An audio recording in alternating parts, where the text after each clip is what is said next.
প্রিয় শিক্ষার্থীবৃন্দ, তোমরা সবাই ভালো আছো? ওকে, আজকে আমি তোমাদের পড়াবো পদার্থবিজ্ঞানের দ্বিতীয় পত্রের 10 অধ্যায়। আর এই অধ্যায়টির নাম হচ্ছে সেমিকন্ডাক্টর ও ইলেকট্রনিক্স। আর এই অধ্যায়ে আমি আজকে যে বিষয়গুলো নিয়ে আলোচনা করব সেটা হলো শক্তি ব্যান্ড, পরিবাহী, অর্ধপরিবাহী, অপরিবাহী, তারপর পড়ব পি টাইপ, এন টাইপ, অর্ধপরিবাহী, তারপর আলোচনা করব ডায়োড, তারপর ট্রানজিস্টর। এই বিষয়গুলো নিয়ে আজকে আলোচনা করব। ওকে, তাহলে প্রথমেই আলোচনা করছি শক্তি ব্যান্ড। শক্তি ব্যান্ড জিনিসটা কি? দেখো, এখানে একই পদার্থের অনেকগুলো পরমাণু আছে। মনে করো এইটা একটা পরমাণু, এইটা একটা পরমাণু, এইটা একটা পরমাণু, এইটা একটা পরমাণু, সবাই একই পদার্থের পরমাণু। তা আমরা বোরের মডেল অনুসারে জানতে পেরেছি যে কোনো পরমাণু ইলেকট্রনগুলো বিভিন্ন কক্ষ থেকে ঘুরে বেড়ায়, আর নিউক্লিয়াসের ভিতরে প্রোটন এবং নিউট্রন থাকে। তাই সেই ধারাবাহিকতায় আমরা দেখব, ধরে নিলাম সবগুলা পরমাণুরই প্রথম কক্ষ বিবেচনা করলাম। প্রথম কক্ষে সবগুলি পরমাণুর প্রথম কক্ষ বিবেচনা করলাম। তাহলে প্রথম কক্ষে নিউক্লিয়াসের সাথে ইলেকট্রনের কিন্তু একটা শক্তি আছে। এই শক্তি একই পদার্থের পরমাণু সবারই একই কক্ষে, তারপরে দেখা যাচ্ছে শক্তির কিছুটা তারতম্য। এই যে সর্বনিম্ন আর সর্বোচ্চ সীমা শক্তি, এটাকে বলা হয় শক্তি ব্যান্ড। যদি প্রথম কক্ষ হয় তাহলে প্রথম শক্তি ব্যান্ড, দ্বিতীয় কক্ষ হলে দ্বিতীয় শক্তি ব্যান্ড, তৃতীয় কক্ষ হলে তৃতীয় শক্তি ব্যান্ড। এরকমভাবে সর্বশেষ কক্ষে ইলেকট্রনের যে শক্তির তারতম্য বা সীমা, সেটাকে বলা হয় যোজন ব্যান্ড। আর এই ইলেকট্রনগুলোকে বলা হয় যোজন ইলেকট্রন। ওকে, এছাড়া আমাদের আরও একটা রয়ে গেছে পরিবহন ব্যান্ড। পরিবহন ব্যান্ডটা কি? এই যোজন ব্যান্ডের যে ইলেকট্রন, যোজন ইলেকট্রনগুলো যেখানে অবস্থান করে সেইটি হচ্ছে বলা হয় যোজন ইলেকট্রনগুলো সর্বশেষ কক্ষ থেকে যদি সে কক্ষচ্যুত হয়, সেই ইলেকট্রনগুলো হয় মুক্ত ইলেকট্রন। এই মুক্ত ইলেকট্রনগুলি তড়িৎ পরিবহনে অংশগ্রহণ করে। আর এই যোজন ইলেকট্রনের শক্তির যে সীমা, এটা কি বলা হয় পরিবহন ব্যান্ড। ওকে, তাহলে আমরা পরিবহন ব্যান্ড সম্পর্কে বুঝলাম, তারপরে যোজন ব্যান্ড বুঝলাম। এবার হলো নিষিদ্ধ ব্যান্ড। বেসিক্যালি নিষিদ্ধ ব্যান্ড হচ্ছে যোজন ব্যান্ড এবং পরিবহন ব্যান্ডকে যা আলাদা করেছে। এখানে কোনো ইলেকট্রন থাকতে পারে না। এই যোজন ব্যান্ডে কোনো, নিষিদ্ধ ব্যান্ডে কোনো ইলেকট্রন থাকতে পারে না। এই নিষিদ্ধ ব্যান্ড কি করেছে? আমাদের যোজন ব্যান্ড এবং পরিবহন ব্যান্ডকে আলাদা করেছে।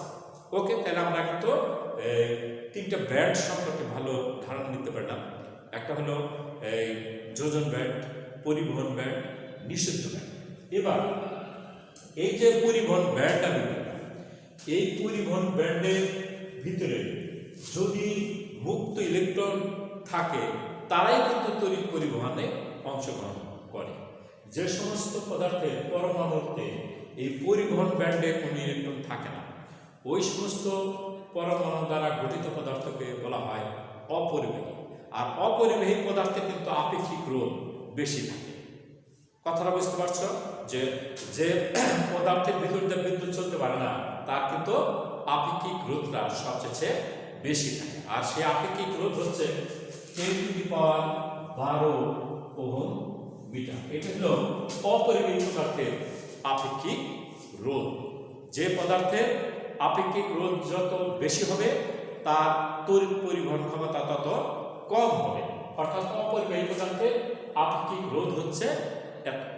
এবার যে সমস্ত পদার্থের পরিবহন ব্যান্ডে পর্যাপ্ত ইলেকট্রন থাকে, তারাই হচ্ছে ওই সমস্ত পরমাণু দ্বারা গঠিত পদার্থকে বলবো আমরা পরিবাহী।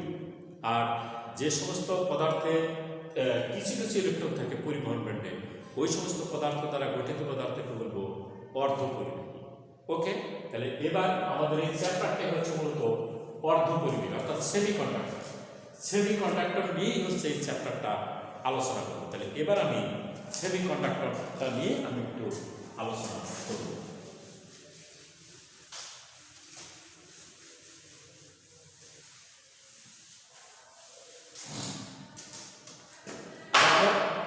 সেমিকন্ডাক্টর বা অর্ধপরিবাহী এটা দুই ধরনের, একটা হলো বিশুদ্ধ অর্ধপরিবাহী। তাহলে সেমিকন্ডাক্টর বা অর্ধপরিবাহী দুই প্রকার, একটা হলো বিশুদ্ধ অর্ধপরিবাহী, বিশুদ্ধ অর্ধপরিবাহী,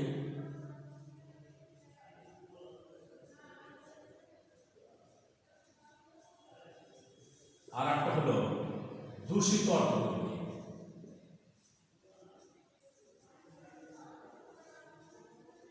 অর্ধপরিবাহী এদের আরো নাম আছে, বিশুদ্ধ অর্ধপরিবাহী, দূষিত অর্ধপরিবাহী। একটা হলো অন্তর্জাত অর্ধপরিবাহী আর একটা হলো বহির্জাত অর্ধপরিবাহী। তাহলে বিশুদ্ধ অর্ধপরিবাহী যে অর্ধপরিবাহীতে কোনো অপদ্রব্য বা ভেজাল মিশানো থাকে না, সেই অর্ধপরিবাহীকে বলা হয় বিশুদ্ধ অর্ধপরিবাহী। আর যে অর্ধপরিবাহীতে অপদ্রব্য বা ভেজাল মিশানো থাকে তাকে বলা হয় দূষিত বা বহির্জাত অর্ধপরিবাহী। তাহলে আমরা বিশুদ্ধ এবং দূষিত অর্ধপরিবাহী সম্পর্কে একটা ধারণা পেলাম। এবার এই দূষিত বা বহির্জাত অর্ধপরিবাহী আবার দুই প্রকার। কি বললাম? দূষিত বা বহির্জাত অর্ধপরিবাহী আবার দুই প্রকার। দূষিত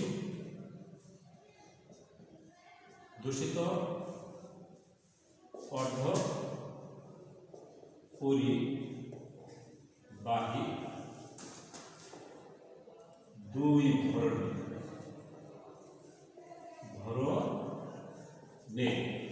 দূষিত অর্ধপরিবাহী দুই ধরনের, একটা হলো পি টাইপ অর্ধপরিবাহী,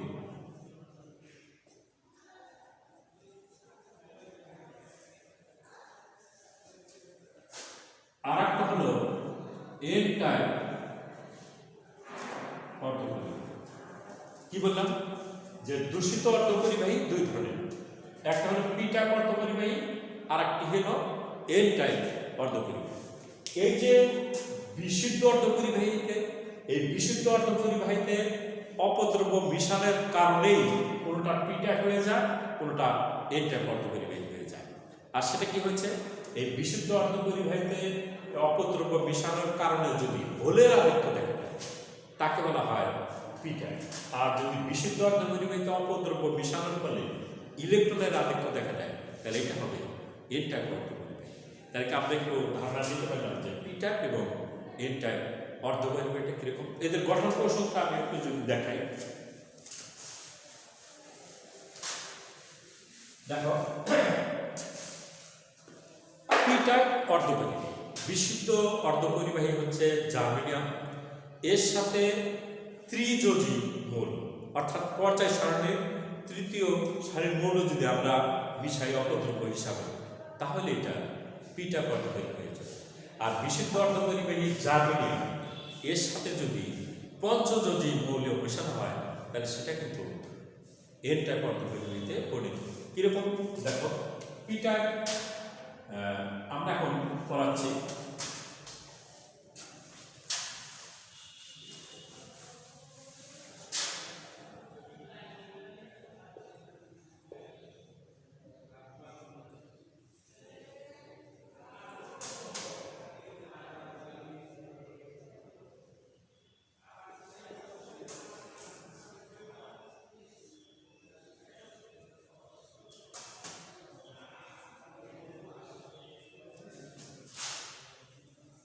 আমরা এখন পড়াচ্ছি পি টাইপ অর্ধপরিবাহীর গঠন কৌশল।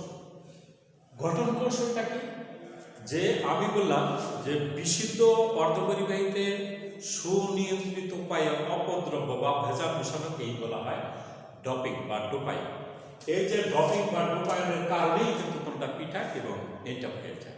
তাই বিশুদ্ধ অর্ধপরিবাহী জার্মেনিয়াম এর সাথে যদি আমরা ত্রিযোজী মৌল অ্যালুমিনিয়াম বা গ্যালিয়াম মিশাই তাহলে কিন্তু এটা পি টাইপ হয়ে যাবে, অর্থাৎ হোলের আধিক্য দেখা যাবে। হোল বলতে আমরা কি বুঝি? হোল বেসিক্যালি হচ্ছে ধনাত্মক, হোল। এক কথায় যদি আমরা বলতে চাই, ইলেকট্রনের থাকার ঘরটাকে আমরা হোল বলতে পারি। আমরা যদি সহজ ভাষায় বলি তাহলে বলবো ইলেকট্রনের থাকার ঘর। মনে করো এইখানে ইলেকট্রন আছে, এইখান থেকে চলে ইলেকট্রনটা এইখানে চলে আসে, এই ইলেকট্রনটা এখানে চলে আসে, তাহলে এইখানে কিন্তু হোল থেকে, হোলটা হচ্ছে ধনাত্মক। বুঝতে পারছো তাহলে হোলটা কি? তাহলে আমি এখন দেখাবো পি টাইপ অর্ধপরিবাহী গঠন কৌশলটা কি।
এখন দেখো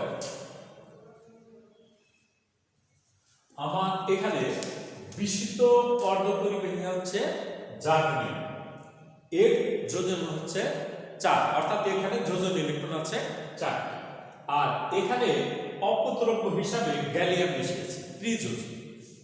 এই ত্রিযোজী মৌলের যোজন ইলেকট্রন আছে 3টি। এখন ইলেকট্রনের সহযোগী বন্ধন করতে গিয়ে দেখো এর একটা ইলেকট্রন এর একটা ইলেকট্রন বন্ধন সৃষ্টি করেছে, এইটা করেছে, এইটা করেছে, কিন্তু এই জার্মানিয়ামের ইলেকট্রন এখানে কিন্তু কোনো ইলেকট্রন নাই গ্যালিয়াম, তাহলে এখানে কি আছে? হোল। ফলে এখানে কিন্তু হোলের আধিক্য দেখা যায়। এইভাবে কিন্তু একটা পি টাইপ অর্ধপরিবাহী গঠিত হলো। পি টাইপ অর্ধপরিবাহী কি? তাহলে বিশুদ্ধ অর্ধপরিবাহিত অপদ্রব্য মিশানোর ফলে যদি হোলের আধিক্য দেখা দেয় তাহলে এইটাকে বলবো আমরা পি টাইপ অর্ধপরিবাহী। ওকে, এবার আমি এন টাইপ অর্ধপরিবাহী আমি আঁকব।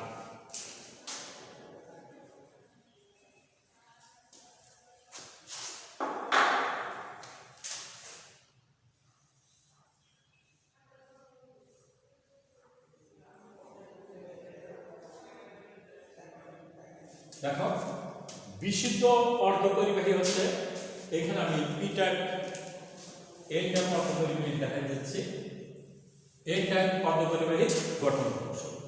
এবার দেখো এখানে বিশুদ্ধ অর্ধপরিবাহী হচ্ছে জার্মানিয়াম, এ হচ্ছে চতুর্যোজী মৌল, এর সাথে 5 যোজী মৌল মিশেছে, আমরা আর্সেনিক মিশেছি। তাহলে ইলেকট্রনের সহযোগী বন্ধন করে বলছে দেখো, কিন্তু আর্সেনিকের তো যোজন ইলেকট্রন 5টি, ফলে একটা ইলেকট্রন বাড়তি এখানে থেকে, তাহলে কি ঘটলো? এখানে কিন্তু ইলেকট্রনের আধিক্য দেখা গেল, তাহলে এটা কিন্তু এই টাইপ অর্ধপরিবাহীতে পরিণত হয়ে গেল। কথাটা কি বোঝা গেছে? ক্লিয়ার? যে বিশুদ্ধ অর্ধপরিবাহিত অপদ্রব্য মিশানোর ফলে যদি ইলেকট্রনের আধিক্য দেখা দেয় তাহলে এইটাকে বলা হয় এন টাইপ অর্ধপরিবাহী। ওকে,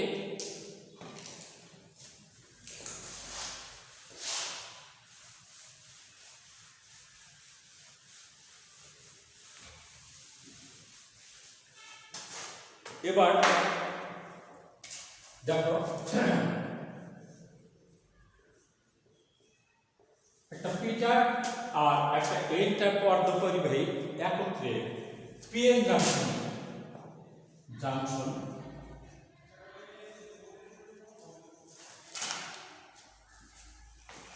পিএন জাংশন গঠন। তাহলে এটাকে একটা পি টাইপ এবং এন টাইপ অর্ধপরিবাহী একত্রে এটাকে বলে পিএন জাংশন। এটাকে আমরা কি বলতে পারি? PN junction. এর আরেকটি নাম হচ্ছে ডায়োড। এর আরেকটি নাম হচ্ছে ডায়োড। আরেকটি নাম হচ্ছে ডায়োড। পিএন জাংশন ডায়োড দুই, এখানে দুটো আছে বিধায় এখানে এটাকে ডায়োড বলে। তাহলে পিএন জাংশন বা ডায়োডের কাজ কি? সে কাজ হচ্ছে এসি কে ডিসি তে পরিণত করে, অর্থাৎ অল্টারনেটিং কারেন্টকে ডাইরেক্ট কারেন্টে পরিণত করে। এই জন্য একে রেকটিফায়ার বলা হয়। এর আরেকটি নাম হচ্ছে রেকটিফায়ার। এই কথাটা কি ক্লিয়ার? যে পিএন জাংশন বা ডায়োড এর কাজ হচ্ছে এসি কে ডিসি তে পরিণত করা। এর কারণে এর আরেকটি নাম হচ্ছে রেকটিফায়ার। কাজেই প্রশ্ন হতে পারে পিএন জাংশন বা ডায়োডকে রেকটিফায়ার বলা হয়। পিএন জাংশন বা ডায়োড এসি কে ডিসি তে পরিণত করে বিধায় একে রেকটিফায়ার বলা হয়। ওকে, আর এই পিএন জাংশন দেখো আমরা সার্কিটের ভিতরে আমরা প্রত্যেকটা ব্যবহার করি। এইটা হচ্ছে আমাদের ডায়োড, এইটা হচ্ছে আমাদের ডায়োড। ডায়োড আমরা সার্কিটের ভিতরে এই প্রতীকটি আমরা ব্যবহার করে থাকি। ওকে, তাহলে আমরা কিন্তু পিএন জাংশন বা ডায়োড সম্পর্কে কিছুটা ধারণা নিলাম। আজকে আমি এ পর্যন্তই রাখবো। পরবর্তী ক্লাসে এরপর থেকে আমরা ট্রানজিস্টর বা ট্রায়োড নিয়ে আবার আলোচনা করব। ওকে, সবাইকে ধন্যবাদ। আজকে এখানেই রাখছি।